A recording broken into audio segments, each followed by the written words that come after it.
باللہ من الشیطان الرجیم بسم اللہ الرحمن الرحیم الصلاۃ والسلام علیک یا سیدی یا رسول اللہ وعلی آلک واصحابک یا سیدی یا حبیب اللہ۔ محبت عقیدت کے ساتھ بآواز بلند پڑھ لیجیے الصلاۃ والسلام علیک یا خاتم النبیین وعلی آلک واصحابک یا رحمۃ للعالمین۔ الصلاۃ والسلام علیک یا جد الحسن والحسین وعلی آلک واصحابک یا مولانا و مولا الثقلین۔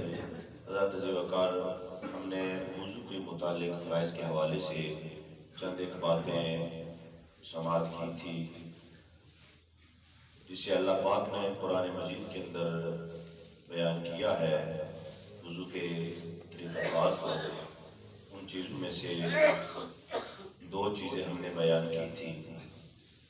چار چیزوں میں سے پہلا جو فرض ہے وہ چہرہ دھونا ہے، اس کا کل ہم نے پورا طریقہ بیان کیا تھا، جس میں کلی کے حوالے سے بھی مسواک کے حوالے سے بھی ہم نے بات کی، ناک میں پانی ڈالنے کے حوالے سے بھی بات کی، اور اس میں ایک بات جو رہ گئی تھی کہ چہرہ پورا دھونا فرض ہے، پیشانی کے بالوں سے لے کے ٹھوڑی کے نیچے تک اور ایک کان سے لے کر دوسرے کان تک یہ پورا چہرہ دھونا فرض ہے، اور اس میں سے اگر بال برابر بھی جب خشک رہے تو وضو نہیں ہوتا، اور اگر وضو نہیں تو کوئی عبادت کوئی عمل قابل قبول نہیں ہے۔ اس میں ایک بات اور آپ ذہن نشین فرما لیں کہ داڑھی جس بندے کی گھنی ہو اس کے لیے حکم یہ ہے وہ جب چہرہ دھوئے گا تو، کیونکہ داڑھی جلد تک پانی پہنچانا اس کے لیے مشکل ہے، اس کے لیے شریعت کی اجازت ہے کہ وہ جب چہرہ دھوئے گا تو وہ داڑھی کا خلال کر لے گا، اور اس کا طریقہ کار یہ ہے جب چہرہ دھویا جاتا ہے اور اس کے بعد انگلیوں کے ساتھ نیچے سے آپ یہ خلال کریں گے، حضور کی سنت پر بھی عمل ہوگا اور اللہ کو وہ برکتیں بھی نصیب فرمائے گا۔ اور اگر داڑھی کسی کی پتلی ہے، گھنی نہیں ہے، تو اس کے لیے شریعت کا جو حکم یہ ہے کہ وہ جلد تک پانی پہنچانا اس کے لیے ضروری ہے۔ اگر جلد تک پانی نہیں پہنچے گا تو اس کا وضو مکمل نہیں ہوگا۔ یہ پورا چہرہ دھونے کا جو طریقہ کار ہے۔ اور دوسرا فرض ہم نے پڑھا تھا ہاتھوں کو کولیوں سمیت دھونا، ڈیٹیل سے ہم نے بات کی تھی۔ اس میں سے ایک چیز رہ گئی تھی کہ اگر کوئی ہاتھ دھوتا ہے، بعض اوقات جلدی میں ہم ہاتھ دھوتے ہیں، انگلیاں چھوڑ دیتے ہیں، تو انگلیوں کے اندر جو یہ جگہ ہے اس کا خلال کرنا یہ سنت ہے۔ ایسا نہ ہو کہ ہم ہاتھ دھو لیں اور ہاتھوں کے اندر کوئی جگہ خشک رہ جائے، تو یہ فرائض میں کمی جب ہو جاتی ہے تو وضو مکمل نہیں ہوتا۔ اور تیسرا جو فرض ہے وہ دھونے والا نہیں ہے، مسح کرنے والا ہے۔ چوتھائی سر کا مسح فرض ہے اور پورے سر کا مسح کرنا سنت ہے۔ اس کا انشاءاللہ کل ہم ڈیٹیل کے ساتھ جو وضو کا پورا طریقہ بتائیں گے، اس میں انشاءاللہ تفصیل کے ساتھ ہم پوری چیز بتائیں گے۔ اور ایک چیز یہ سماعت کر لیں کہ یہ جو 6 انگلیاں ہیں ان کے ساتھ پورے سر کا مسح کیا جائے گا، شہادت والی انگلی کے ساتھ کان کے اندر سے مسح کیا جائے گا، انگوٹھے کے ساتھ کان کے پیچھے سے مسح کیا جاتا ہے، اور الٹے ہاتھ کے ساتھ گردن کا مسح کیا جاتا ہے۔ یہ میرے نبی کا سنت طریقہ ہے، اور 14 صدیاں گزرنے کے بعد، جدید علم حاصل کرنے کے بعد، انسان سائنس کے ذریعے ٹیکنالوجی حاصل کر کے انسان جس سٹیج پہ آج پہنچا ہے کہ ہاتھ گیلا کر کے جو بندہ گردن پہ مارتا ہے، گردن گیلی کرتا ہے، اللہ اسے دماغ کی مرض سے اور بلڈ پریشر کے مرض سے ہمیشہ نجات عطا فرماتا ہے۔ اس لیے حضور کی ہر سنت میں حکمت ہے۔ 1400 سال گزرنے کے بعد انسان علم کے ذریعے یہاں پہنچا ہے، اور میرے اور آپ کے آقا صلی اللہ علیہ وسلم نے 1400 سال پہلے بتا دیا، فرمایا یہ عمل کرو گے، فرمایا سنت کی برکتیں بھی نصیب ہو جائیں گی، رب بھی راضی ہو جائے گا، رب کا رسول بھی راضی ہو جائے گا، اور رب تمہیں ان بیماریوں سے نجات بھی عطا فرما دے گا۔ اس لیے ہم سنت کے طریقے پہ چلیں گے تو اللہ ہمارے لیے بہت ساری برکتیں فرمائے گا۔ اور چوتھا فرض ہے پاؤں کو ٹخنوں سمیت دھونا۔ ایک یہاں پہ بہت اکثر دیکھا جاتا ہے، اور پکے نمازیوں کے اندر یہ بات دیکھی جاتی ہے، جلدی میں وضو کیا جاتا ہے، یا تو ایڑی جو ہے وہ خشک رہ جاتی ہے، یا پاؤں کے نیچے سے کوئی جگہ خشک رہ جاتی ہے.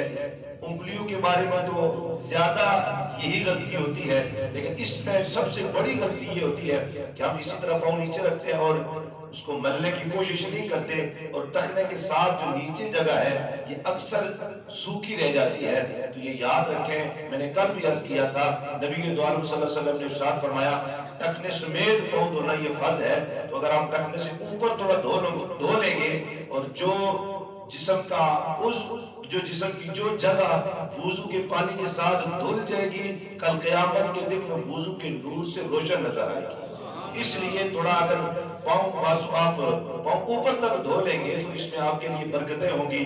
بازو کنیوں سمیت دھونا، اگر آپ اوپر تک دھو لیں گے تو آپ انشاءاللہ برکتوں سے مالا مال ہوں گے. اور پھر نبی دو عالم صلی اللہ علیہ وسلم نے فرمایا جو وضو سنت کے مطابق کرتا ہے، سنت کا خیال رکھتے ہوئے حضور کے طریقے پر چلتا ہوا یہ عمل کرتا ہے، اور وضو سے فارغ ہونے کے بعد کلمہ شہادت پڑھتا ہے، اشہد ان لا الہ الا اللہ وحدہ لا شریک لہ واشہد ان محمدا عبدہ ورسولہ. فرمایا چہرہ آسمان کی طرف شہادت والی انگلی بلند کر کے سیدنا فاروق اعظم رضی اللہ تعالیٰ عنہ راوی ہے کہ رسول اللہ صلی اللہ علیہ وسلم نے ارشاد فرمایا جو وضو سنت کے مطابق کر کے شہادت کا کلمہ چہرہ آسمان کی طرف اٹھا کر پڑھتا ہے، اللہ کے رسول نے فرمایا اس کے لیے اللہ جنت کے 8 دروازے کھول دیتا ہے.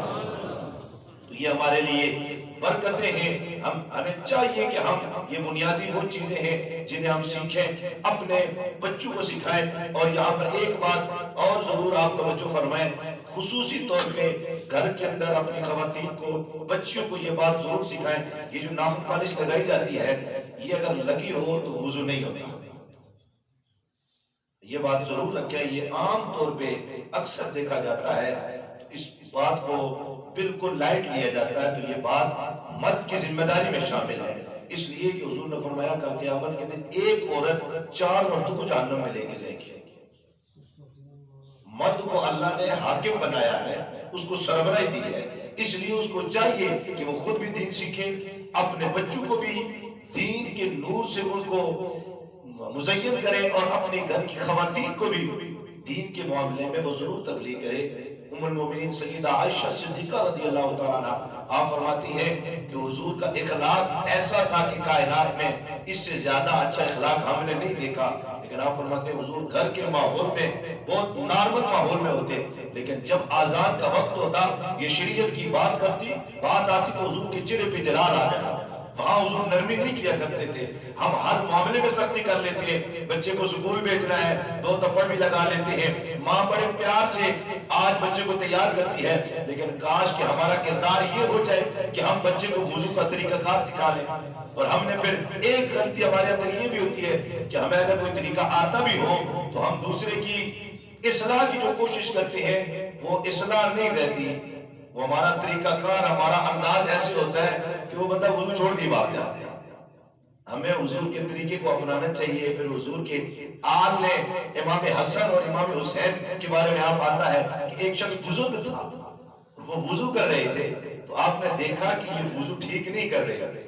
آپ پاس گئے، جا کے پاس بیٹھے، آپ نے کہا بابا جی میں وضو کرتا ہوں، آپ دیکھیں میرا وضو ٹھیک ہے کہ نہیں. دیکھیں نا انداز دیکھیں. آج ہم نے اپنا رویہ بدلنا ہے، اپنا انداز بدلنا ہے. دین کی بات بھی اگر کرنی ہے نا تو اس لہجے میں کریں کہ اگلا خوش بھی ہو کے جائے اور اسے پتا چل جائے کہ یہاں پہ اس کی غلطی نہیں ہے، یہاں پہ میری غلطی ہے. امام حسین نے وضو کیا، بابا جی سمجھ گئے کہ یہ میرے وضو کے اندر کمی ہے، یہ تو مصطفیٰ کی تربیت یافتہ ہے. آپ نے فرمایا اس طرح وضو کیا جاتا ہے. تو ہمیں تھوڑا طریقہ انداز اپنا، کسی کی اصلاح بھی کرنی ہے تو وہ اصلاح بھی اخلاق کے دائرے میں رہ کے کرنی ہے. اپنے بچوں کی بھی تربیت کرنی ہے تو پیار و محبت کے ساتھ کرنی ہے. خواتین کی تربیت بھی کرنی ہے تو ڈنڈا اٹھا کے نہیں کرنی، بلکہ پیار اخلاق کے ساتھ جب دین کا پیغام پہنچتا ہے تو وہ سینوں میں اتر جاتا ہے. خالق کی کائنات کی بارگاہ میں دعا ہے اللہ مجھے اور آپ کو دین سیکھ کر سمجھ کر اس کے مطابق زندگی بسر کرنے کی توفیق عطا فرمائے، خود بھی مصطفیٰ کے طریقے کو اپنانے کی توفیق عطا فرمائے، اپنی نسلوں کو بھی دین کی تعلیم حاصل کرنے کی، دین سکھانے کی اللہ ہمیں توفیق اور ہمت عطا فرمائے. وآخر دعوانا الحمدللہ رب العالمین.